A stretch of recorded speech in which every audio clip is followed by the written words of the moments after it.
안녕하십니까. 소중한 나 무한행복 소나무 시간입니다. 만나서 반갑습니다.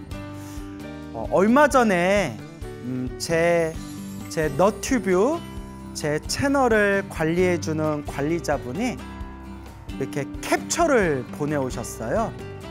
그 댓글 중에 우리 소나무 방송 댓글 중에 어느 불자님이 정말 아주 좋은 내용을 올려주셔가지고 저한테 이렇게 보라고 캡처를 해서 보내주셨는데 내용이 참 좋더라고요. 그래서 일단 여러분들에게 이 내용을 한번 읽어보도록 하겠습니다. 그래서 이제 그 원본이 조금 문장이 매끄럽지 못한 부분이 있어서요. 이제 최대한 뭐 단어라든가 최대한 이제 그 원본의 내용은 최대한 건드리지 않는 선에서 문장, 매끄럽지 못한 문장만 이제 살짝 수정했다는 것을 미리 알려드리는 바입니다. 그러면 제가 한번 읽어드릴 테니까 한번 잘 들어보시기 바랍니다. 소나무를 만나 새롭게 태어난 대구에 사는 50세 신아무개라고 합니다. 저에겐 언니 둘이 있는데 절실한 불교 신도입니다. 4년 전에 법화경과 사경 노트를 큰언니한테 선물 받았습니다. 광우 스님 소나무를 매일같이 저에게 보내줬고 너무너무 좋다고 법문 들어보라고 너무 재미있고 귀에 쏙쏙 들어온다고 법문 들으면서 사경도 한번 시작하라는 언니 말에 몇 자 끄적끄적하다 덮어놓고 잊어버리고 있었습니다. 올 초부터 지난달까지 저에게 사는 의미가 없을 만큼 엄청난 일들이 일어나기 시작했는데 사람에 대한 배신과 친구의 자살까지 저에게 너무 감당하기 힘들 만큼 버거웠습니다. 언니들이 극단적인 선택을 할 것 같은 저를 걱정하면서 하루에 몇 번이고 전화하면서 광우 스님 법문 꼭 들어보라고 하더라고요. 그래서 전 이래 주거나 저래 주거나 달라질 건 없으니 언니 소원이라도 들어주자 싶어 법화경 사경을 시작하면서 화엄경 약창계를 하루 21독 하면서 관세음보살 연부를 했습니다. 기도하고 보름쯤 지났을 때입니다. 죽은 친구가 발인 다음 날 구렁이 모습을 하고 제 꿈에 나타났는데 49제를 이틀 앞두고는 너무너무 예쁜 모습을 하고 저에게 고맙다는 말과 함께 자기가 다시 살아났다면서 고맙다는 말을 몇 번이나 하고 사라졌어요. 어느 날은 지장경을 3페이지 정도 읽다 잠이 들었습니다. 누군가 1층 되는 높이에서 저를 밀었는데 앞으로 빡 하고 떨어지는데 시커먼 바퀴벌레는 아닌데 이런 벌레가 몸에서 쫙 빠져나오는데 너무 놀라서 깬 적도 있었어요. 어느 날은 꿈에서 캄캄한 공간에서 가부좌를 틀고 제가 기도하는 모습도 꿈을 꾸었고 아무튼 법화경 사경을 하고 기도하면서 소나무에서 말씀하셨던 일들이 일어나기 시작하는데 놀라지 않을 수 없었습니다. 부처님의 가피는 결코 겪어보지 않는다면 절대 믿을 수가 없습니다. 너무너무 절실했기에 법화경 사경과 기도에 매달렸습니다. 기도는 절실하게 아무 욕심도 바라지도 말고 해야 한다는 걸 깨달았습니다. 스님, 감사합니다. 고맙습니다. 예, 여러분 잘 들어보셨죠? 이제 짧은 내용이지만 정말 자기 자신이 직접 실천하고 닦고 수행하고 자기가 그 체험의 맛을 본 사람들은 확연하게 이 소중한 나 무한행복 소나무에서 했던 그 부처님 가피 이야기를 믿지 않을 수가 없습니다. 우리 이 댓글을 적어주신 이 불자님께서 언니들이 소나무 방송 봐라, 그리고 한번 기도 좀 해봐라, 법화경 사경 좀 해봐라 간곡하게 이야기했는데도 처음에는 귀에 잘 들어오지 않다가 어느 순간에 삶에 정말 힘들고 괴로운 일을 만나게 되었을 때, 그래 한번 해보자, 이래나 저래나 언니 소원 한번 들어준다 생각하고 해보자, 자기가 닦고 닦으면서 그 맛을 보는 겁니다. 그 읽어드린 그 내용에 나왔지만 친구가 자살을 했고, 아이고 친한 친구가 스스로 목숨을 끊었다면 얼마나 마음의 슬픔과 마음의 무거움이 컸겠어요. 또 그 스스로 세상을 떠난 분도 얼마나 많이 힘들었겠으면 그런 선택을 했겠어요. 자살한 친구의 발인을 마치고 난 뒤에 친구가 꿈에서 구렁이가 되어가지고 구렁이가 된 친구를 꿈에서 봤는데 기도를 시작하고 이제 49제를 49제 회양 49일을 코앞에 놔두고 친구가 꿈에 나타나서 고맙다 고맙다, 내가 너 덕분에 새로 태어났다, 너무 고맙다 라고 수없이 인사를 하면서 이렇게 꿈에서 나타났다 라는 그런 이제 말씀을 하셨고요. 그리고 제가 소중한 나 무한행복 소나무에서 늘 말씀드렸지만 기도를 열심히 하다 보면 업장이 소멸하는 몽중가피를 얻게 되는데, 업장이 소멸하는 꿈에서 펼쳐지는 증상 중에 하나가 몸에서 막 더러운 게 빠져나가는 꿈, 막 토를 한다거나 대소변을 시원하게 싼다거나 몸에서 더러운 뭐 고름이나 벌레 같은 게 막 빠져나간다거나 이런 게 업장이 소멸하는 징조이다. 이제 이런 이야기도 소나무에서 수없이 말씀을 드렸습니다.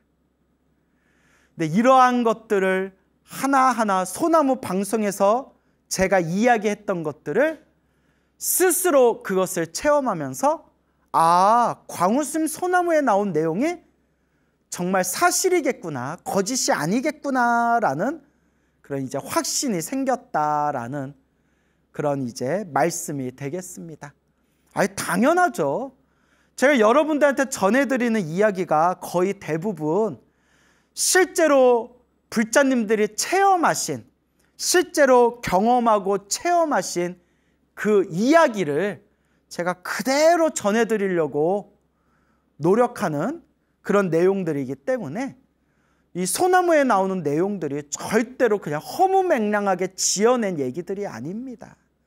우리 불자님들이 생생하게 체험하신 이야기들을 여러분들에게 전해드리고 있는 겁니다. 그래서 여러분, 불교는 아주 심오하고 아주 철학적인 내용도 담고 있지만 사실 불교는 종교예요. 종교는 종교인데 수행의 종교예요. 수행의 종교. 우리가 불교를 철학이라고 부르질 않습니다. 물론 불교를 철학으로서만 연구하는 분들도 있겠지만 불교의 시작과 마지막은 철저히 수행의 종교입니다. 수행. 그래서 제가 늘 불자님들께 드리는 말씀이지만 백날 불교를 지식으로 이해해도 물론 지식으로 이해를 안 하는 것보단 낫지만 지식으로만 불교를 이해해도 그것은 진정한 불교의 맛을 볼 수가 없다. 불교의 진정한 맛을 보려면 내가 실천하고 내가 체험해 봐야 된다. 실천과 체험의 종교다. 그래서 저는 불교는 지식의 종교가 아닙니다. 불교는 체험의 종교. 내가 스스로 맛을 보는 체험의 종교입니다. 라는 말씀을 제가 자주자주 드립니다. 우리 중생들이 이 사바세계를 살아가면서 힘들고 괴롭고 어려운 일을 당했을 때 백날 머릿속에 내가 알고 있는 지식 나부랭이로는 내 삶의 그 뜨겁고 따갑고 무거운 그 역경들을 머리로서는 이겨낼 재간이 없습니다. 결국 삶이라는 것은 몸으로 부딪히고 몸으로 깨야 됩니다. 그래서 옛날 옛적 우리 큰 스님들도 책만 보시다가 어떤 경계가 눈앞에 꽝 하고 닫혔을 때 아이고 책으로만 봤던 지식으로는 이 역경을 이겨낼 수가 없구나 스스로를 반성하시고 참선을 하시거나 염불을 하시거나 몸으로 부딪히는 수행으로 깊게 들어가신 분들이 많습니다. 저도 과거에 처음 출가했을 때부터 저도 막 어려운 책 보기를 좋아했어요. 사람들한테 잘난 체 하고 싶어서 겁나 막 두껍고 어렵고 깨알 같은 글씨, 눈도 나쁜데 그 깨알 같은 두꺼운 책에 깨알 같은 글씨 막 밤새서 읽고, 그렇게 저도 막 머리로 따지고 어려운 책들 좋아했거든요. 그러던 어느 날 제가 몸에, 오래전 얘기예요. 오래전에 거의 한 15년 전쯤? 한 15년 전쯤, 15년도 훨씬 전이네요. 한 15년 전, 20년은 안 됐고요. 한 15년 전쯤 몸에 큰 어떤 역경이 닥쳤을 때, 몸에 아주 큰 그런 어떤 병고가 닥쳤을 때 내가 머리로 알고 있는 지식들, 불교 지식들이 아무 소용이 없더라고요. 침대에 누워 있는데 침대에 누워서 내가 그 두꺼운 책에 깨알 같은 글씨로 봤던 불교적인 지식들이 당장 소용이 없더라고요. 그때 믿을 수 있는 거는 아이고 관세음보살, 나무아미타불 관세음보살. 그때 정말 간절하게 염불했어요. 그때 간절하게 제가 관세음보살 염불을 했는데, 그때 제가 관음기도를 했을 때거든요. 그때 제가 무슨 생각까지 했냐면, 와, 내가 평생 지금 같은 마음으로 염불하고 기도하면 이번 한 생 정말 내가 정말 엄청나게 큰 그런 공덕을 성취하겠다 싶은 생각이 들 정도로 막 눈앞에 막 발등에 불이 꺼지니까 그냥 저절로 간절해지더라고요. 저절로. 그냥 자나 깨나 밥 먹을 때나 누워있을 때나 그냥 최대한 하루 종일 관세음보살을 염불했는데 그때 나름대로 큰 가피를 받았던 것 같아요. 근데 사람 마음이 엄청 간사한 거 있죠. 막 아파서 염불할 때에는 부처님 제 몸이 건강해지고 난 뒤에도 지금 같은 마음으로 염불하고 기도하겠습니다 해놓고 몸이 낫고 나니까 사람이 또 게을러져요. 역시 나는 어쩔 수 없는 중생인가 봐. 막 그런 생각이 들어요. 여러분들도 그럴 때 있죠. 머리로 따지는 복잡한 아르마리 지식들은 모르는 것보단 나아요. 왜냐하면 또 불교 공부를 하면서 견문이 넓어지고 또 부처님의 가르침을 올바르게 공부할 수 있는 그런 수많은 정보들이 차곡차곡 쌓이는 거니까 불교 공부하는 것 자체는 나쁜 게 아니고 불교 공부 열심히 하는 거는 아주 좋은 일이지만 다만 뭐 당연히 공부는 해야 되지만 다만 몸으로 정말 힘들고 괴로운 일이 닥쳤을 때는 내가 알고 있던 지식 나부랭이가 별로 쓸데가 없더라고요. 당장 죽을 것 같은데 그때는 결국 수행밖에 없더라고요. 수행. 염불을 하든 다란이를 하든 아니면 정말 참선 명상을 하든 그런 간절하고 정성스러운 그런 수행, 몸으로 부딪히는 실천만이 저에게 진정한 내공, 진정한 힘이 되어주더라고요. 정말 힘들고 괴로울 때일수록 그때가 바로 내가 수행할 때이다. 머리로 백날 불교를 이해하고 몸으로만 그냥 몸뚱아리로만 그냥 절에 왔다 갔다 하는 것은 나에게 진정한 힘이 되어주지를 못한다. 정말 막 피눈물을 쏟는 마음으로 정말 막 무릎이 퉁퉁 붓는 마음으로 정말 온몸에 털구멍이 막 곤두서는 그런 마음으로 간절하고 정성스럽게 몸으로 부딪히면서 염불하고 기도해야 된다라는 말씀을 드리고 싶습니다. 어느 중년의 여성 불자님이 계셨어요. 오래전에. 그분이 이제 뭐 남부럽지 않게 그냥 중상층으로 잘 살다가 재테크를 좀 해보려고 재테크 좀 이렇게 부동산에 좀 투자를 했는데 아이고 이게 뭐 사기꾼에 걸린 건지 얼키설키 일이 막 꼬여가지고 아주 큰 공경에 당하게 됐대요. 뭐 자세는 모르겠지만 뭐 부동산 문제, 뭐 계약건, 뭐 수익 분배건, 뭐 이런 어떤 복잡한 문제로 큰 곤란을 당하게 됐대요. 뭐 우리 살다 보면 뭐 사업하거나 뭐 재테크하거나 뭐 그러다 보면 뭐 그런 일이 생길 수 있잖아요. 뭐 뉴스에도 많이 나오잖아요. 그리고 이 보살님은 정말 좋은 마음으로 좋은 걸 같이 나누고 싶은 마음으로 뭐 친척들이라든가 친한 지인들에게 이렇게 소개시켜주고 했는데 그게 막 복잡하게 엮여가지고 사람들한테 막 손가락질 받는 지경에까지 이르렀대요. 그러니까 여러분 뭐 재테크하고 투자할 때는 차라리 혼자해서 혼자 성공하든 혼자 망하든 혼자 해야지 괜히 친한 사람들 엮였다가 잘못되면 막 돈도 날아가고 막 친한 사이 의도 상하고 그 못할 짓이더라고요. 저도 막 이런저런 얘기를 많이 들었는데 야 이게 참 못할 짓이구나 그런 생각이 들더라고요. 그러니까 그분이 이제 그런 상황에 처하시게 된 거래요. 그러니까 막 억울해 죽겠는 거예요. 사람들한테 막 손가락질 당하고 뭐 너 알면서는 이렇게 뒤통수 친 거냐 뭐 별의별 소리도 듣고 자기도 믿고 의지하고 믿었던 사람을 그 사람만 믿고 투자했는데 막 엄청난 지금 손해가 생기고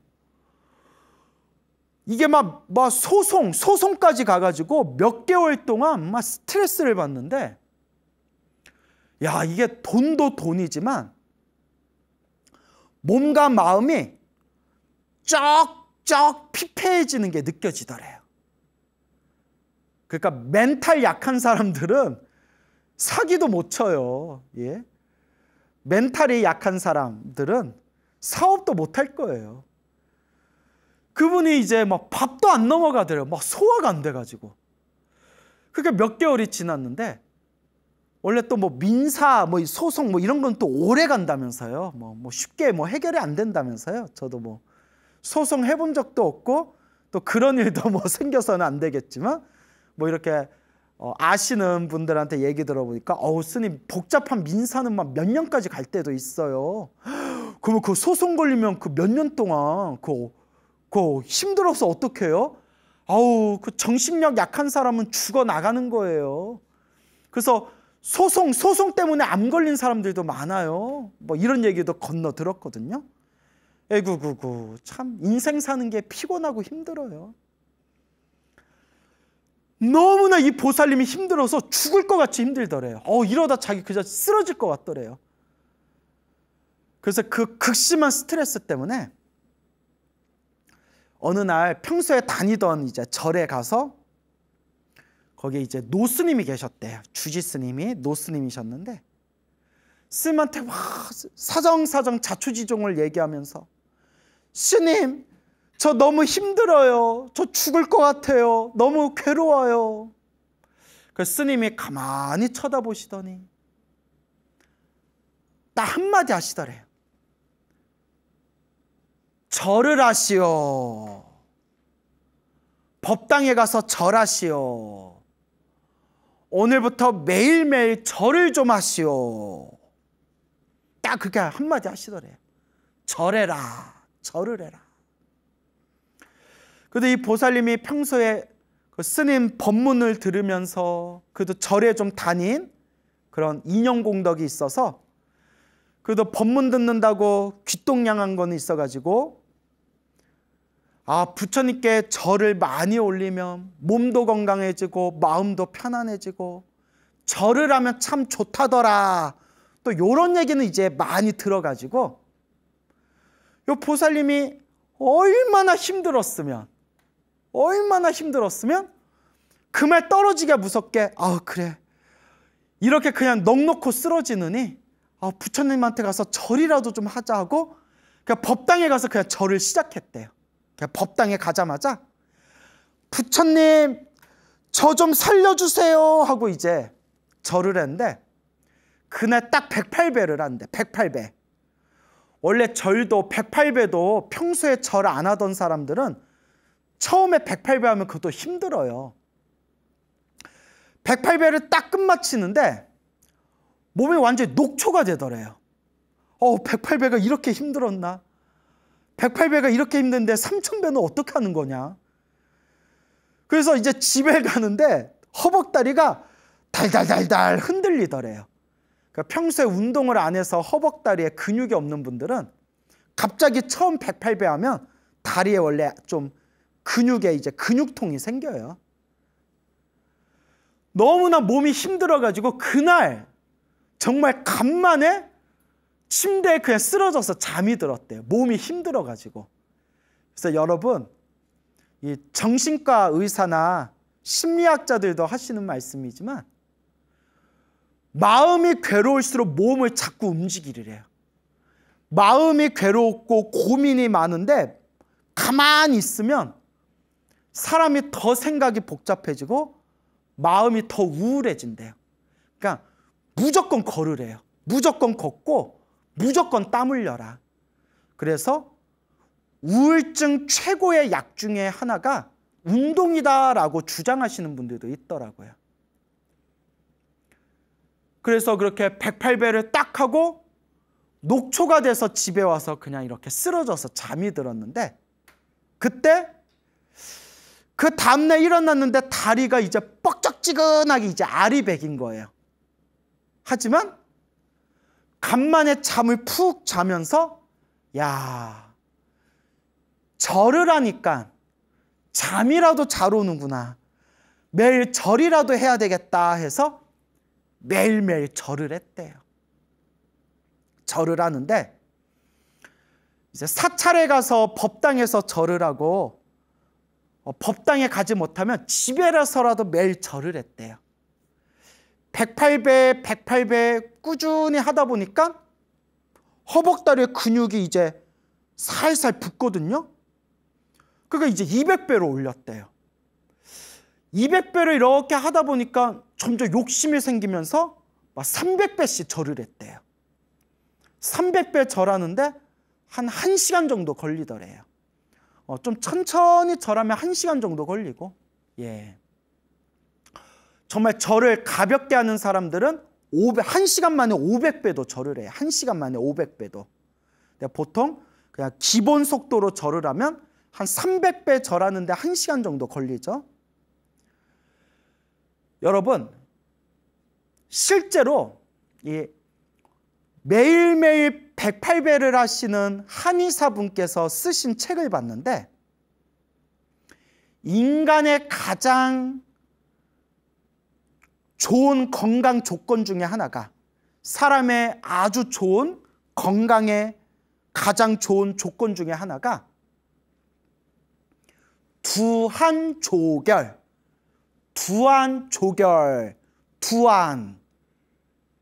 머리는 시원하고 조결, 발은 따뜻해야 된다.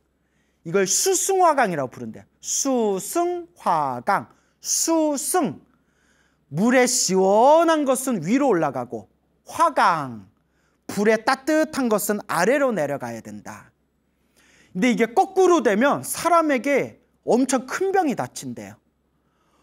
머리는 뜨겁고 발은 차갑고, 물의 시원한 기운은 밑으로 내려가고, 불의 뜨거운 기운은 머리 위로 솟구치면 이제 병이 생긴다는 거예요. 그런데 우리가 운동을 열심히 하고, 특히 절, 108배, 오체투지를 열심히 하면 이 수승화강, 몸에 기혈이 돌면서 수승화강이 잘 된대요. 그래서 여러분, 머리가 복잡한 사람일수록 절을 많이 하면요, 머리가 시원해지고 가슴이 뚫리는 느낌이 들어요. 그 맛에 매일 절하시는 분들도 있어요. 몸이 개운해져요. 이게 절을 하면 몸이 개운하고 시원해지는 게 꼭 부처님 가피가 아니라 내 육체적인 몸의 조건이 그렇게 건강하게 기혈순환이 잘 되는 거예요. 요 보살님이 매일매일 100배, 200배, 300배씩 절을 하다 보니까 머리가 점점 시원해지고 가슴이 편안해지는 거예요. 수승화강. 이게 뭐 부처님 가피가 아니라 그냥 몸의 기혈순환이 잘 되는 거예요. 그러니까 좀 사람이 살 것 같더래요. 그러니까 절을 하면서도 정신력이 강해지는 거예요. 그렇게 100배로 시작해서 108배로 시작해서 200배, 300배 절하다가 일요일 같은 날에는 법당에 가가지고 500배씩 절을 하다가 나중에 이제 점점 욕심이 생기더래요. 몇 개월이 지나면서. 욕심이 생기면서 어느 날 절에 다니는 신도분이 부처님께 정성껏 3000배를 하면 소원이 빨리 성취된대 라는 말을 딱 듣고, 그래, 내가 절하면서 이제 내가 500배 이상도 절을 하는데 내가 3000배 한번 도전해보자. 그래서 휴일날 딱 시간 비워놓고 법당에 가서 3000배를 했대요. 부처님 하면서 3000배를 하는데 1000배까지는 그럭저럭 잘 넘어갔대요. 1000배까지는. 아유, 뭐 3000배 별거 아니네. 시간 좀 걸리겠지만 뭐 그럼 그동안 내가 해온 게 있는데, 1000배 넘어가면서 조금씩 뻑적지근해지더니 2000배 넘어가면서 2000배 넘어간 것도 대단한 거예요.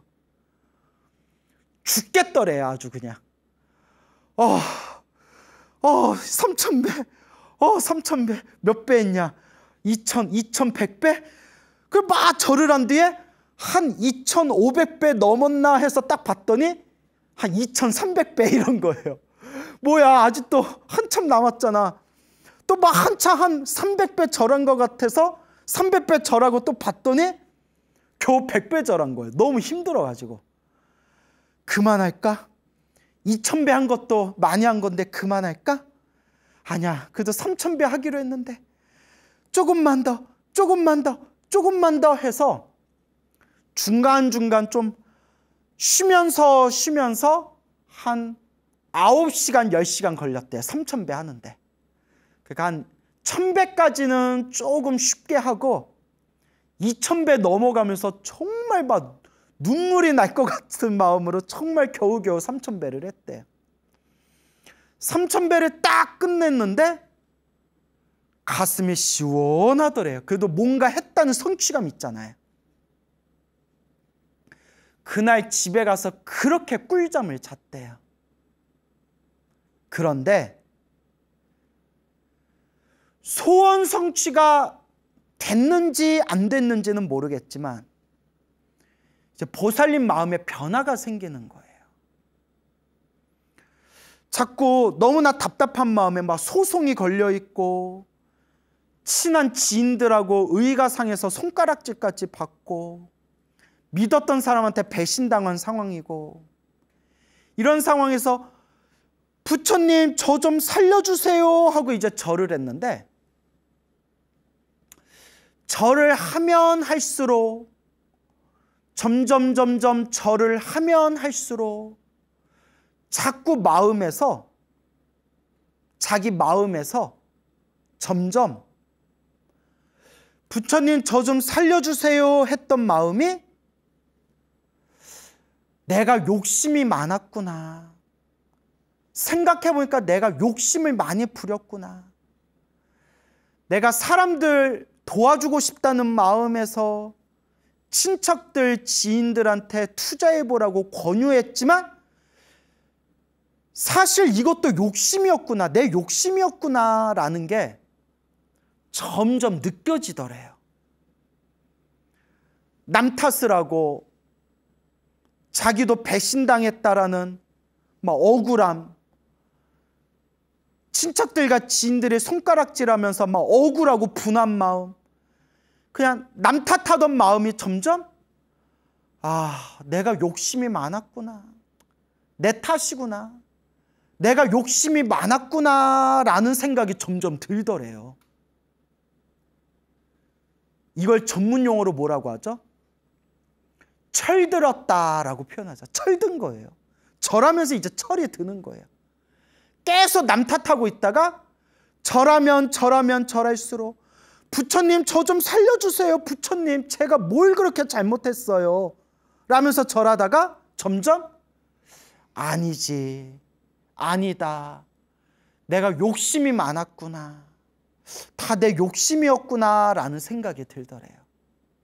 그러면서 부처님 저 좀 살려주세요 라는 마음이 점점 잘못했습니다 부처님, 잘못했습니다 부처님, 저의 욕심과 저의 어리석음을 참회합니다 부처님, 잘못했습니다 부처님, 참회의 기도를 올리게 되는 거예요.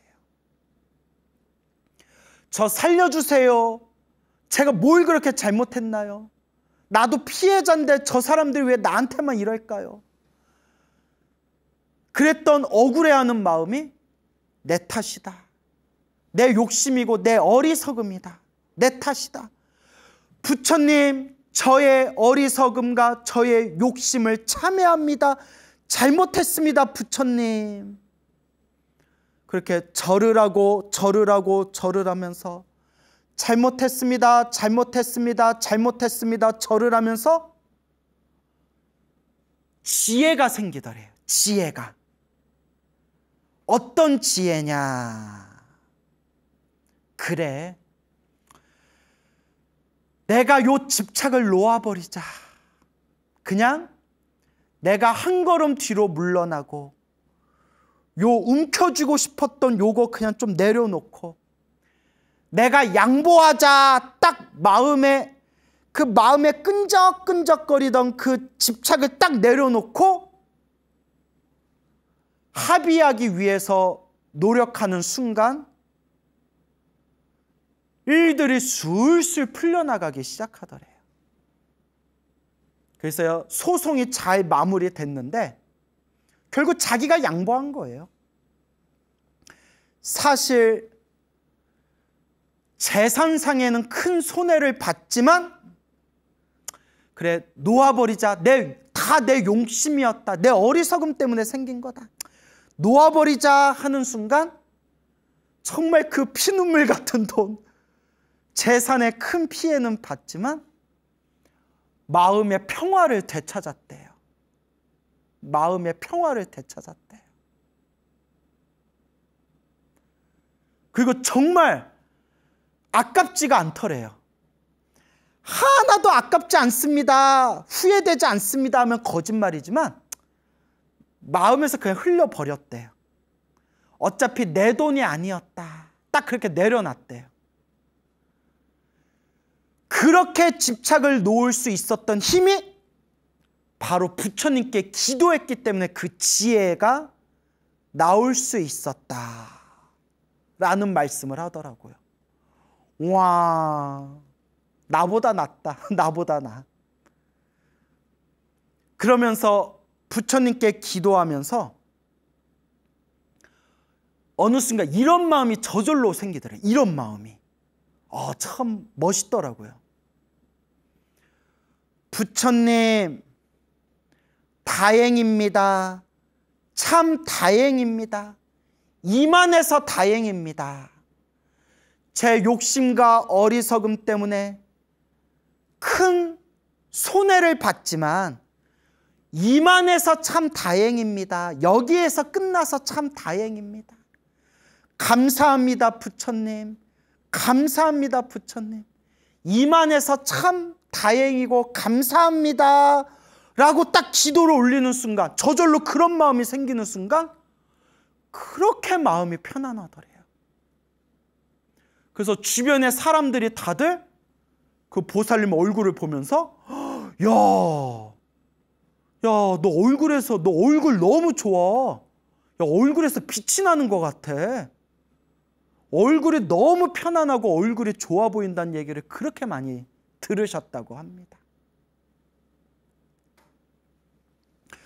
너무 힘들어서, 너무 괴로워서, 막 죽을 것 같이 힘들어서 어떻게든 살아보겠다고 부처님한테 처음 108배 올렸을 때 부처님, 저 좀 살려주세요.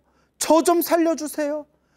나 좀 살려주세요 라고 절했던 그 마음이 절하면 절할수록 마음이 편안해지다 보니까 사실은 다 내 욕심이었구나. 내 탓이었구나. 다 내 집착이고 내 욕심이었구나. 그래서 남 탓만 했는데 아니구나. 다 욕심과 어리석음에 눈이 가리워진 나의 선택, 나 때문에 생긴 일이구나. 그러면서 부처님한테 나 좀 살려주세요 라는 기도가 아니라 잘못했습니다. 잘못했습니다. 잘못했습니다, 부처님. 저의 욕심과 어리석음을 참회합니다, 부처님. 그리고 마지막에는 부처님께 이와 같이, 저절로 이와 같은 기도가 우러러 나오는 겁니다. 부처님, 감사합니다. 다행입니다. 이만해서 참 다행입니다. 이만큼이라도 제가 살 수 있어서 정말 감사합니다, 부처님. 이걸 전문 용어로 뭐라고 한다고요? 철들었다라고 표현하는 거죠. 얼마나 부처님이 흐뭇해 하실까요? 불자여, 그대는 몇 달 전만 하더라도 훅 불면 날아가는 불자였는데 이제는 정말 불자가 되어가고 있구나. 힘들고 괴로울 때 간절하게 기도하고 부처님께 의지하시기 바랍니다. 불교의 진정한 맛은 머리로만 이해하는 게 아니라 몸으로 실천하고 체험하는 수행의 종교, 수행을 통해서 진정한 불교의 맛을 볼 수 있다는 것을 꼭 명심하시기 바랍니다. 여러분, 만나서 반갑습니다. 광우 스님이라고 합니다.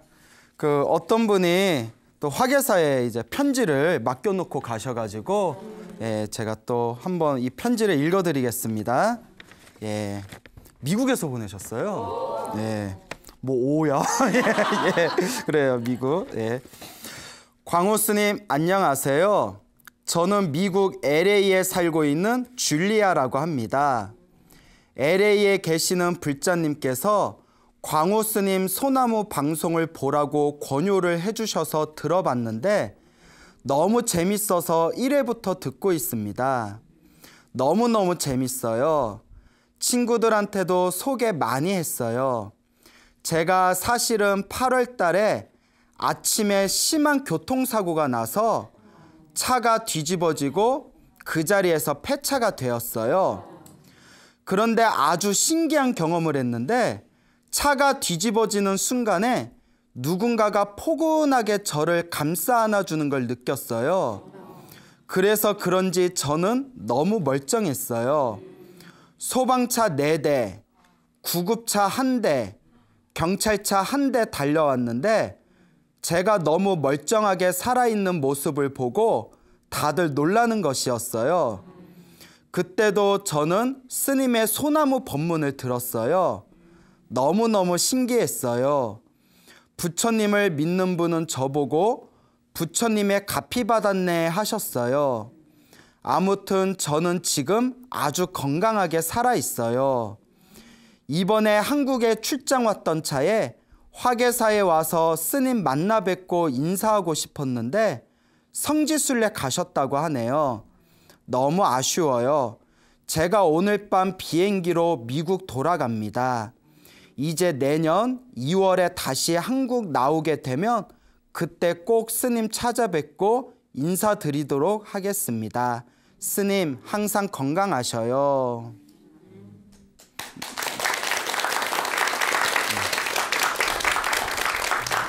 예, 참 편지 내용이 너무 좋죠? 예, 이제 차가 뒤집어져 가지고 폐차가 될 정도였는데 그래서 뭐 그렇죠. 뭐 구급차가 4대, 뭐 소방차가 4대, 뭐 경찰차가 1대 달려왔는데 근데 내용이 좀 이상해요. 살아있는 거 보고 사람들이 놀랬다고, 뭐 멀쩡하게 있는 거 보고 사람들이 놀랬다고 굉장히 크게 차가 부셔졌나 봐요. 주변 분들이 아, 부처님 값이 받았네. 자, 그래서 너무나 또 좋은 경험담이 담긴 편지 남겨주신 우리 LA의 예, 줄리아 양 너무 고맙습니다. 이름이 예뻐요, 줄리아. 예, 뭐 줄래? 뭐 이래서 예, 미안합니다. 자, 그 며칠 전에 대구에 살고 계시는 불자님께서 소나무의 아주 열성 팬이라고 하시면서 전화가 왔습니다. 대구에 살고 계시는 그 성월심이라는 법명을 가지신 보살님이셨는데요. 당신이 젊었을 때부터 절에 다니면서 기도를 많이 하셨나 봐요. 그 기도를 하시면서 엄청나게 많은 가피를 받으셨답니다. 굉장히 큰 가피를 받으셨는데 그중에 이제 재미난 몇 가지 이야기를 해주셨어요. 그래서 너무나 내용이 좋아서 제가 또 소나무의 여러분들께 또 그 성월심 보살님의 가피 이야기를 소개할까 합니다. 먼저 그 첫 번째 이야기는 이거는 제가 들어도 너무 신기해가지고 그분께서 이제 7년 전쯤에 저기 무주에 있는 그 유명한 산이 무슨 산이 있죠? 눈썰 매장으로 유명한데 예? 무등산? 예, 예. 광주에 있잖아요. 예, 예. 덕유산이라고 있잖아요. 그렇죠. 예, 예. 막 던지지 마세요. 예. 우리 한번 생각하고 예. 무주하면 덕유산 유명하잖아요. 그 한겨울에 7년 전에 겨울에 눈이 왔을 때 눈이 오고 할 때 굉장히 그 아름답지 않습니까? 그래서 이제 가족들하고 가족 여행을 갔었대요. 덕유산으로 이제 가족 여행을 떠났는데 이제 가는 길에 그 구미에 여동생이 살고 있었대요. 그래서 집이 대구고 이제 구미의 여동생이 언니 가는 길에 나도 데려가라. 우리 같이 가자 해서 그 대구에서 구미로 가가지고 여동생을 차에 태우고 이제 운전은 남편이 했대요. 그래서 이제 차에 태운 뒤에 김천 쪽으로 이제 빠졌답니다. 김천 쪽으로 빠지면서 이제 내비게이션에 찍었대요. 근데 내비게이션에서 가라는 대로 이렇게 쭉 가는데 우리 가끔 차에 달린 내비게이션이 가끔 엉터리일 때 있잖아요. 뭐 업데이트를 안 해줘서 뭐 그럴 때. 그래서 막 노래 부르고 같이 노래 부르고 막 야야야야 막 이러면서 쭉 가는데 이 고속도로로 빠져서 무주로 가야 되는데 국도로 빠진 것 같대요. 그래도 이제 내비게이션에서 가라는 대로 가니까 근데 이상한 이렇게 오솔길, 산길 비포장도로를 이렇게 올라가더래요. 그 오르막길에 가도 계속 차 한 대 지나지 않는 비포장도로 옆에 낭떠러지가 있는 산길을 쭉 올라가니까 분위기가 싸해지는 거예요. 여기 아닌가 봐. 이상하다. 내비에서는 분명히 이쪽으로 가라고 했는데 여기 아닌 것 같은데? 근데 어떻게 길을 이렇게 틀 수가 없더래요. 옆에 이제 낭떠러지니까. 가다 보면 길이 나오겠지. 그래서 하염없이 오르막길을 올라갔대요. 그 김천 쪽에 있는 산길에 옆에 낭떠러지, 절벽 같은 낭떠러지가 있고 완전 비포장도로에 오르막길 산길을 하염없이 올라갔는데 가다 나중에 막 눈이 펑펑 쏟아지더래요. 그래서 그때가 낮이었는데 아침이었는데 눈앞이 보이지 않을 정도로 시커매가지고 막 한방눈이 막 떨어지더랍니다. 그 이제 겁이 나기 시작하더래요. 이거 어떡하지? 옆에 또 낭떠러지 있고 또 남편이 운전을 그렇게 잘하는 편이 또 아니셨대요. 그래서 뭐 하염없이 이제 가다가 너무 무서워서 속으로 하염없이 관세음보살을 불렀대요. 관세음보살, 관세음보살. 사람이 신기한 게, 재밌는 게 평소에 마음 편안할 때 기도할 때보다 뭔가 힘들거나 괴롭거나 다급할 때 기도가 사실 집중이 더 잘 돼요. 평소에는 관세음보살 기도할 때 뭐 오거나 말거나 관세음보살 이렇게 연불 하는데 정말 다급한 일이 생기면 관세음보살님 당장 안 오면 나 죽어버릴 거야 뭐 이런 심정으로 관세음보살 관세음보살 이렇게 외치잖아요. 근데 그 암암리에 차 안에 있는 사람들 다들 속으로 연불을 했던 것 같아요. 자기도 막 관세음보살을 하염없이 불렀는데 가다가 그 왼쪽에 이렇게 그 흙 무더기가 이렇게 쌓여 있더래요. 아마 공사하다가 중간에 트럭에서 이제 흙을 이렇게 쏟아놓은 듯한 흙무더기가 이제 왼쪽에 있었는데 그쪽을 딱 이렇게 슬금슬금 올라가는 찰나에 차가 180도로 휙 돌더래요. 저절로 180도로 휙 돌더래요. 이렇게 차를 우회전해서 꺾은 게 아니라 차가 이렇게 애기가 장난감을 들고 이렇게 휙 돌리듯이 차가 180도로 휙 돌더래요. 그래서 제가 처음에 무슨 말인지 이해가 안 돼서 남편이 옆으로 꺾으셨다고요? 아니 남편은 안 꺾고 차가 저절로 180도로 차체가 휙 돌았어요. 그래서 제가 무슨 말인지 못 알아들어서 그러니까 그 말이 안 되잖아요. 그래서 이제 제가 무슨 말인지 몰라서 그러니까 남편이 핸들을 꺾었다고요? 안 꺾었다고요? 그걸 여쭤보니까 남편이 핸들을 꺾지 않았는데 차가 저절로 휙 돌았다는 거예요. 그래서 제가 다시 이렇게 말씀드렸죠. 보살님, 말씀을 신중하게 하셔야 된다고. 이거 방송에 나가야 되는데 이상하게 허황된 얘기하면 내 이미지에도 안 좋다고. 불자로서 솔직하게 얘기해달라고. 그래서 이제 하나하나 따졌어요.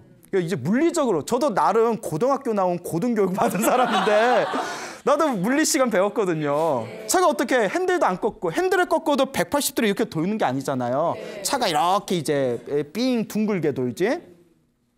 남편이 핸들을 꺾었습니까? 안 꺾었습니까? 예, 안 꺾었습니다. 차가 둥글게 옆으로 돈 겁니까? 아니면 차체 자체가 휙 돈 겁니까? 예, 차체 자체가 휙 돌았습니다. 그게 말이 된다고 생각합니까? 그럼 내가 무슨 청문회하는 것도 아니고. 그래서 차 안에 있는 사람들 다 놀랐대요. 운전을 하던 남편도 놀라고 옆에 있던 부인분도 놀라고 여동생도 놀라고 그 차 안에 있던 가족들이 다 놀랐다는 거예요. 차가 180도로 휙 돌아버리니까. 그러니까 순식간에 그냥 몇 초 만에 그냥 차가 휙 하고 돌았대요. 그래서 너무 놀래가지고 놀란 건 놀란 거고 어차피 차가 돌았으니까 이때다 싶어가지고 천천히 이제 무사히 그 원래 출발했던 곳으로 잘 내려왔답니다. 그리고 다들 이제 어안이 벙벙한 거예요. 그래서 이제 차를 무사히 밑으로 내리고 나서 여동생이 다들 놀래가지고 신기하다. 이거 어떻게 된 거야? 이게 무슨 일이야? 하다가 여동생이 우리 이렇게 된 거 덕유산은 못 가고 금오산이라도 놀러 가자 이러더래요. 그러니까 요 보살님이 언니 되는 보살님이 성을신 보살님이 그런 소리 하지 말아라. 차가 휙 돈 거 못 봤냐? 부처님이 집에 돌아가라고 돌려주신 거 아니냐? 부처님이 집으로 그냥 가라는 부처님의 이거는 값이다. 너 집에 바래다 줄 테니까 어디 딴 데 가지 말고 너 집으로 바로 들어가라. 부처님이 집으로 가란 뜻이다 해가지고 구미 쪽에 내려주고 집으로 딱 들어왔대요. 집으로 돌아와서 딱 침대에 누웠는데 시계 보니까 낮 1시더래요. 그러니까 아침에 오전에 있었던 일이 완전 꿈과 같더래요. 그 남편하고 그 얘기를 하는 거예요. 차가 어떻게 그렇게 돌 수가 있냐고. 그러니까 운전한 남편도 나도 모르겠다고. 여하튼 그래서 이런 이야기를 가끔씩 생각날 때만 할 때마다 정말 신기하다, 신기하다. 아무리 생각해도 이거는 그 차 안에서 연부를 열심히 해가지고 부처님 가피 받은 것 같다고 이제 그런 이야기를 들려주셨습니다. 그리고 요 보살님께서 또 기도를 많이 하셔서 가피를 많이 받으셨다고 말씀드렸죠. 이분께서 오래전부터 지병이 있었대요. 그래서 방광염이 굉장히 심했답니다. 방광염 아세요? 방광염? 예, 걸려 보셨어요? 예. 왜요? 예. 사람이 살다 보면 방광염 걸릴 수도 있죠. 난 안 걸려봤다. 예. 근데 그게 되게 골치 아프다면서요. 그래서 걸린 지 한 수십 년이 되셨는데 약이 되게 독하대요. 한 달에 한 번씩 이렇게 약을 타오는데 굉장히 약이 독하고 문제가 나을만 하면 재발하고 나을만 하면 재발한대요. 이게 되게 골치가 아프대요. 예, 되게 피곤한 병인가 봐. 근데 이분께서 이제 어느 날 1년 전쯤인가 이렇게 꿈을 꾸셨답니다. 평소에 이제 기도를 매일 해오시다가 꿈을 꿨는데 꿈이 너무나 생생하더래요. 꿈속에서 자기 이렇게 소변을 봤답니다. 이렇게 바지를 벗고 팬티를 벗고 이렇게 소변을 시원하게 소변을 보는데 소변이 쪼르륵 나오는데 좀 느낌이 이상하더래요. 꿈속에서 뭐지 하고 이렇게 봤는데 소변에서 긴 지렁이가 막 쏟아지더래요. 긴 지렁이하고 벌레가 막 쏟아지더랍니다. 놀래가지고 어머 이게 뭐야 하고 꿈에서 딱 깼대요. 근데 그때까지만 해도 그분이 이게 무슨 꿈인 줄 모르고 몸에서 벌레가 나오니까 막 찝찝해가지고 이게 나쁜 꿈이라고 생각했대요. 어머 뭐 안 좋은 일이 생기려나? 소변을 보는데 막 긴 지렁이가 막 쏟아지니까 소변 줄기에 뭐 지렁이 꿈 먹은 것도 아니고 그러니까 이거 나쁜 꿈인가 이렇게 생각하는데 그 꿈을 꾸고 나서 이렇게 일어났는데 몸이 너무 개운하더래요. 그리고 이 방광염이 있으면 항상 아랫배 쪽이 이렇게 좀 텁텁하고 묵직한 느낌이 드는데 그게 없이 아랫배가 시원하고 상쾌하더랍니다. 그래서 희한하다 하다가 그 꿈 꾸고 나서 방광염이 싹 사라졌대요. 지금 1년 동안 방광염이 재발이 안 되고 있어요. 예, 괜찮아요? 예.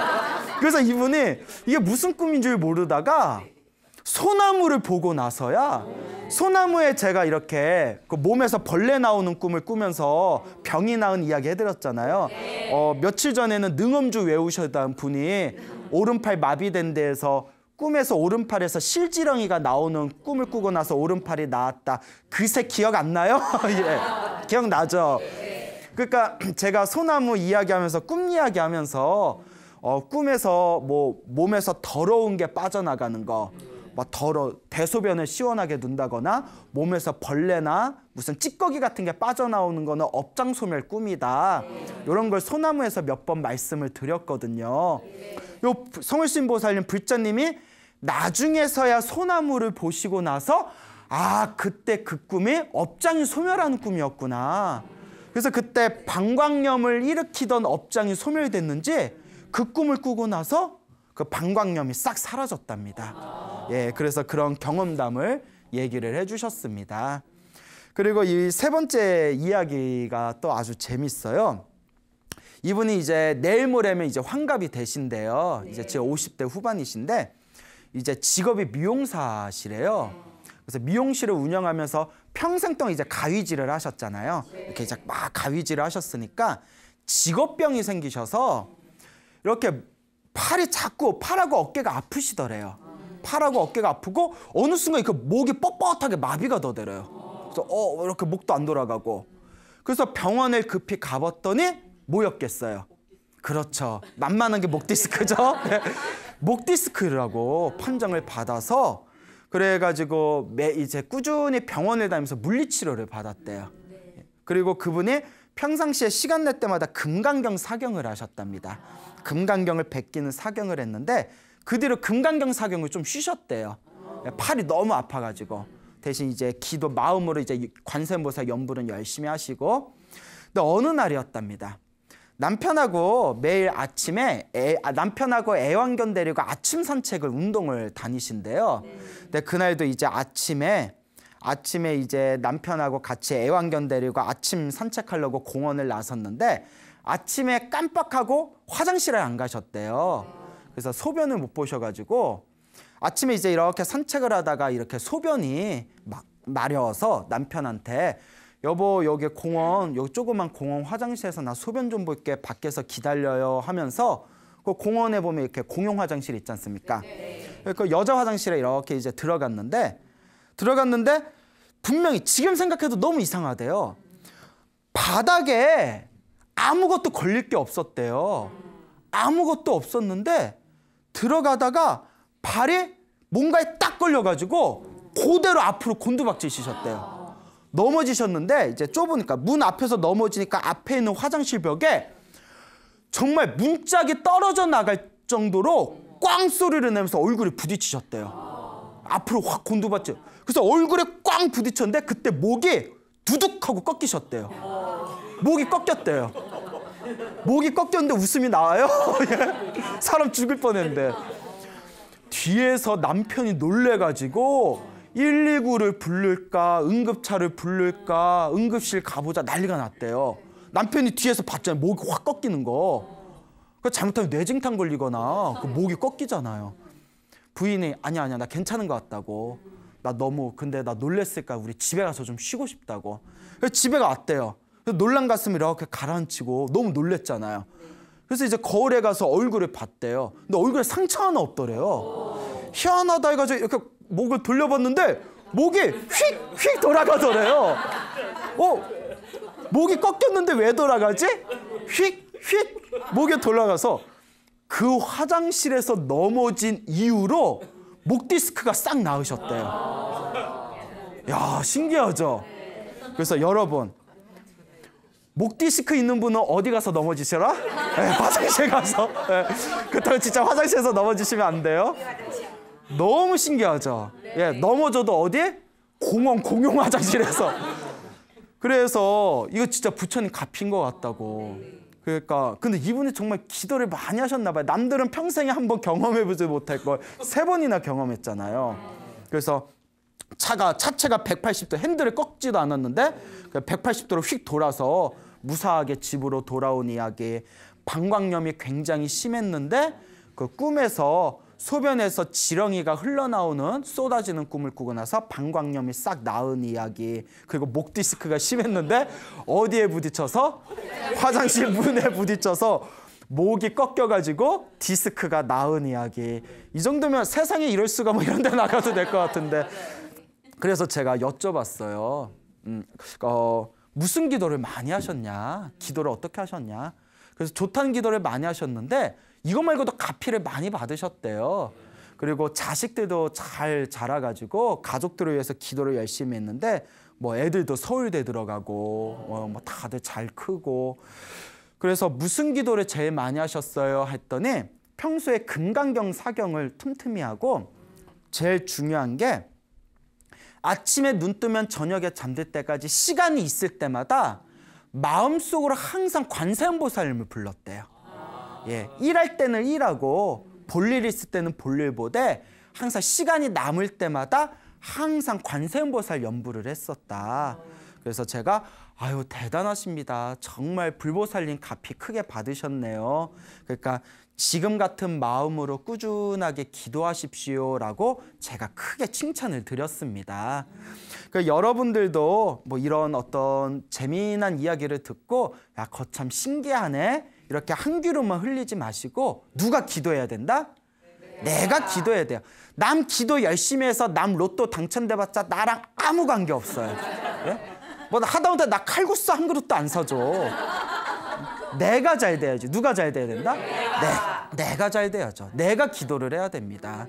스님 기도 열심히 해도 저는 효과를 잘 못 느끼겠어요 하는 분들이 간혹 있어요. 그럼 제가 항상 둘 중에 하나라고 했죠. 첫째는 열심히 안 했는데 혼자 열심히 했다고 착각하는 경우.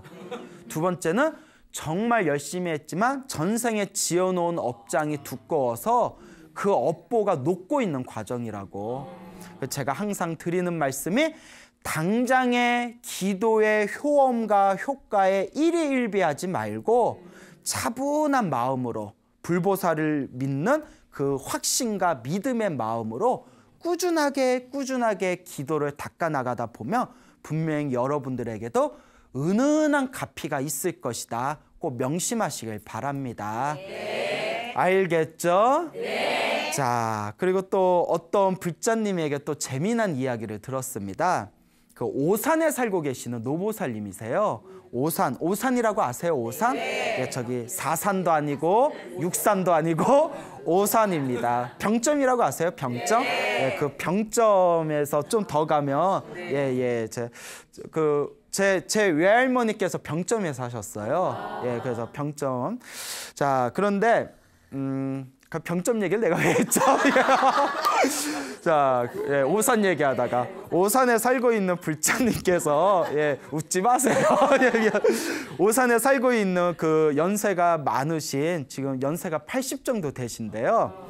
그 보살님께 전화가 왔는데 요 보살님께서 소나무 보다가 자기 너무나 큰 부처님 가피를 받은 게 있어서 함께 불자님들께 나누고 싶어서 전화를 주셨습니다.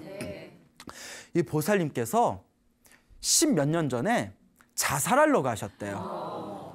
왜 그랬냐면 머리가 너무 아파서 이분이 오랫동안 두통에 시달리셨대요.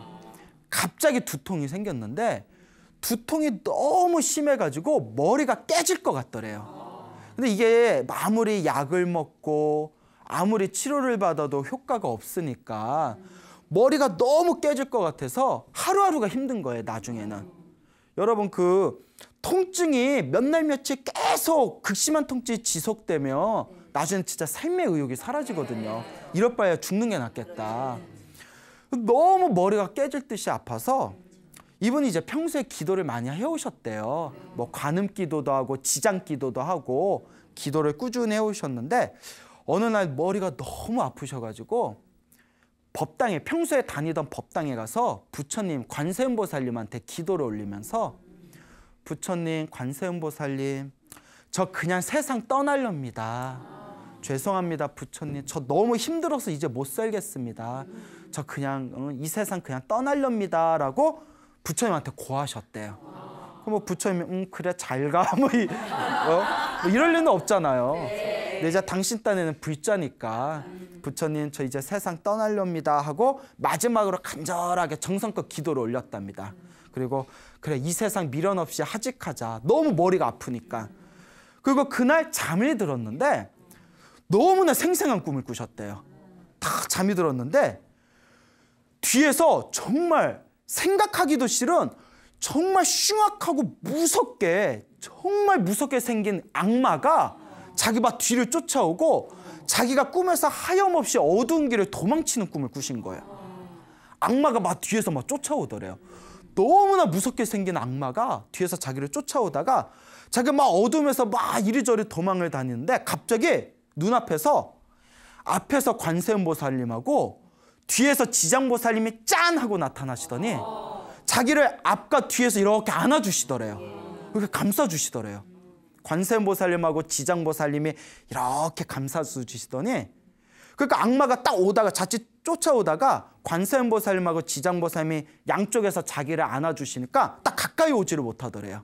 그래서 악마가 가까이 오지 못하고 대신 자기를 호신탐탐 이렇게 노려보고 있더랍니다.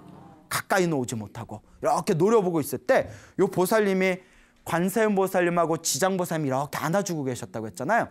갑자기 보살님이 하늘을 우러러보면서 석가모니불 하고 외쳤대요. 뭐라고 외쳤다고요? 석가모니불 뭐 도와줘요 손오공 뭐 이게 아니라 석가모니불 하고 외쳤는데 갑자기 우주를 꽉 채울 만큼 큰 석가모니 부처님이 나타나시더래요. 허공에 석가모니 부처님이 싹 나타나더니 빛을 확 뿜어내시면서 갑자기 그 하늘에 있는 석가모니 부처님이 악마를 향해서 뭐라고 하시냐면 누가 내 자식을 괴롭히느냐 이러더래요. 누가 내 자식을 괴롭히느냐. 예. 그러니까 악마가 깜짝 놀라면서 그 자리에서 도망을 쳐버렸대요. 그리고 잠에서 딱 깼답니다. 야, 신기하다. 너무나 생생하니까. 악마가 막 뒤에서 쫓아오는데 관세음보살님, 지장보살님이 이렇게 안아주시고 그가 하늘을 보면서 석가모니불 하고 외쳤는데 하늘에서 그 빛을 뿜어내면서 석가모니 부처님이 탁 나타나시면서 누가 내 자식을 괴롭히느냐 그러면서 악마가 놀라면서 사라지는 탁 꿈을 꾸고 나서 자, 이미 여러분들 예상 다 하셨죠? 네. 그 뒤로 그토록 자살까지 자기를 몰고 가려고 했던 두통이 흔적도 없이 사라지셨답니다. 지금 그 꿈을 꾼 지 10년이 넘었는데 10년 동안 한 번도 두통이 안 일어났대요. 그래서 이제 평소에 소나무를 보시다가 다른 불자분들의 가피 받은 이야기를 보시고 당신도 용기 내서 전화를 주셨다고. 정말 대단하지 않습니까? 네. 예. 자, 그래서 여러분들도 살아가면서 도저히 내 힘으로 변화시킬 수 없을 때, 내 힘으로 견뎌내기 힘들 때, 무언가 인생의 큰 절벽이나 낭떠러지를 만난 듯한 느낌이 드실 때 절대 주저하지 마시고 간절하게 기도해 보시기 바랍니다. 단 중요한 게 있어요. 간절하게 정성껏 해야 됩니다. 기도하면서 뭐 들어주면 좋고 뭐 안 들어주면 말고 이런 마음으로 기도하면 안 돼요. 그 어떤 분은 기도할 때 부처님을 협박하는 경우가 있어요. 기도를 열심히 하면서 안 들어주기만 해봐라. 내가 다시는 절에 다니나. 이래버리고 부처님 협박하는 건데 들어주겠어요? 안 들어주겠어요? 아, 그런 마음에 어떻게 갚이가. 그냥 좋은 일이 생기든 나쁜 일이 생기든 소원이 성취되든 소원이 성취되지 않든 다 내 인연법입니다. 오로지 부처님만 믿고 기도하겠습니다. 복을 짓겠습니다. 공덕을 쌓겠습니다. 라는 마음으로 마음 공부를 해야 됩니다. 그러니까 우리 불자님들도 힘들고 괴로울 때 주저하지 말고 우물쭈물하지 말고 지금 당장 이 자리에서 한번 열심히 기도해 보시길 바랍니다. 어느 불자님께서 또 전화를 주신 내용인데요. 이분께서 오래전에 굉장히 신비한 경험을 하셨답니다. 그분께서 그 치악산이라고 아세요? 치악산? 예, 치악산. 거기서 이제 치약이 많이 나오죠? 예. 아님 말고, 아님 말고. 예. 그 치악산이라는 곳에서 그 구룡사라는 유명한 절이 있어요. 그 어느 날 구룡사, 예, 맞죠? 치악산 구룡사. 그래서 이제 구룡사에 등산을 올라갔는데 거기서 이제 좀 늦게 날이 이제 점점 이제 저물려고 할 때 하산을 하려고 했답니다. 그러니까 이제 내려가려니까 스님이 아니 이제 해지면 위험할 텐데 지금 내려가려냐고. 그것도 길이 험하다면서요. 바위도 많고. 아, 뭐 그냥 내려가면 되죠. 아, 위험하다고 하면서 손전등을 주시더래요, 스님이. 아, 이거라도 갑자기 중간에 산이라서 해가 금방 진다. 그 우습게 보지 말고 요거라도 들고 가라. 스님이 걱정돼서 손전등을 주셨는데 내려가다 보니까 또 이제 막상 내려갈까 막 바위도 많고 산길도 험하고 산이 깊으니까 해가 금방 져버렸대요. 그래서 스님이 주신 손전등을 켜고 내려갔는데 야, 이거 없었으면 진짜 큰일 날 뻔했다. 근데 여자가 겁도 없어. 그죠? 어두운 산길을 겁도 없어. 그래서 뭐 이렇게 내려가다가 손전등이 갑자기 꺼져버렸대요. 예, 배터리가 없었던 거야. 예? 배터리가 없었어. 그래서 유명한 노래 있잖아요. 사랑의 배터리를. 배터리가 떨어졌단 말이야. 예? 그럼 어떡해요? 어머, 이거 어떡하지? 이거 어떡하지? 하다가 배터리를 어디서 넣어요? 근데 너무 어두우니까 눈앞에 보이지 않더래, 길에. 그래서 더듬더듬 내려갔는데 사람이 그게 있어요. 평소에 기도 안 하던 사람도 위급하고 다급하면 자기도 모르게 관세음보살이 나와요. 이런 얘기 했어요. 어떤 아이가 있는데 평소에 엄마 절에 다니든 말든 신경을 안 썼대요. 근데 이 아이가 어느 날 뭐 좀 이렇게 무서운 일을 겪게 되니까 자기도 모르게 속으로 관세음보살 엄마한테 들은 게 있으니까 평소에 에이 그딴 게 어딨어 하다가도 자기가 위급하면 자기도 모르게 관세음보살 부르게 됩니다. 사람의 힘이라는 게. 근데 이제 이 보살님은 또 불자시고 하니까 정말 다급하게 간절하게 관세음보살 불렀대요. 이거 길이 어두워서 어떡하지 하고 주춤주춤 내려가서 관세음보살 이렇게 연부를 했는데 하늘에서 마치 달빛이 이렇게 비춰주는 것처럼 딱 자기가 걸어갈 길이 환해하더래요. 그런 경우 처음 해봤대요. 딱 자기가 가야 할 산길이 환하게 이렇게 길이 비춰지더래요. 그래서 이게 웬열? 막 이러면서 이게 웬일이지? 그 빛 따라서 그 환한 길을 따라서 산을 무사히 내려왔대요. 산을 무사히 그냥 내려오면서 계속 관세음보살 외운 거예요. 관세음보살 하염없이 연부를 하면서 이렇게 밑으로 쑥 내려오다가 다 산길을 다 내려오고 나서 그때서야 한숨을 푹 내쉬고 뒤를 딱 돌아봤더니 산길의 흔적도 없이 아예 시커멓게 보이지가 않더래요. 그래서 지금 생각해도 내가 이 길을 어떻게 내려왔을까 너무 생각해도 신기하다고 이렇게 불자님께서 그런 어떤 신비한 가피의 이야기를 전해주셨습니다. 그러니까 여러분들도 어디 길 갈 때 전등이 없거나 혹은 뭐 손전등이 뭐 고장났거나 혹은 뭐 저기 휴대폰에도 손전등 기능 있잖아요. 어플이 있죠. 그것도 막 이제 뭐 배터리가 다 닳았거나 그럴 때 두려워하지 마시고 누구를 간절하게 불러라? 관세음보살을 간절하게 불러. 그 너무 무서우면 큰 소리로 악을 지르면서 관세음보살 큰 소리로 악을 지르면서 길을 걸으면 주변 사람들이 야, 쟤 건들지 마, 쟤 건들지 마. 야, 제정신 아니야. 이것도 또 하나의 좋은 방법이에요. 미친 사람 쉽게 안 건들거든요. 그냥 미친 듯이 악을 쓰면서 관세음보살 부르면 또 그런 어떤 힘이 보호해 줄 겁니다. 그래서 제 주변에도 그런 어떤 위급한 일을 당했거나 그런 무서운 일이 있을 때 간절하게 그렇게 관세음보살이나 지장보살을 불렀더니 그런 위기를 지혜롭게 모면했다라는 그런 이야기를 많이 들었거든요. 그런 어려운 일이 있을 때 항상 기도하는 마음을 가지시기 바랍니다. 그래서 이와 같이 우리 불자님들 주변의 기도의 가피 이야기를 들어보면 정말 이런 신비로운 체험을 하신 분들이 많아요. 그래서 제가 이제 저희가 소나무가 거의 140회 가까이 이제 진행되고 있는데 140회 동안 진행되면서 가피받은 수많은 불자분들의 이야기라든가 제보를 받게 되었을 때 저도 놀란 게 이렇게 체험한 분들이 많았구나. 부처님 기도를 열심히 해서 이와 같은 가피와 체험을 받은 분들이 많았구나. 그리고 또 재미난 게 평소에 불교에 관심이 없다가 소나무를 보고 나서 나도 기도 한번 해봐야 되겠다 하고 기도 열심히 해서 가피 받았다는 이야기도 자주 들어요. 그랬더니 제가 또 그렇게 기분이 좋아요. 평소에 불교에 관심이 없고 기도에 관심이 없다가 그 소나무 보고 저 스님이 거짓말할 관상은 아닌 것 같고 한번 믿어보자. 원래 사기꾼들의 얼굴은 좋아요. 그래서 열심히 기도했는데 스님 저도 그런 체험이나 가피를 받았습니다. 경험했습니다. 라는 분들을 보면 정말 이 기도의 가피라는 게 분명하구나 라는 그런 어떤 확신을 얻게 됩니다. 근데 제가 항상 드리는 이야기가 있습니다.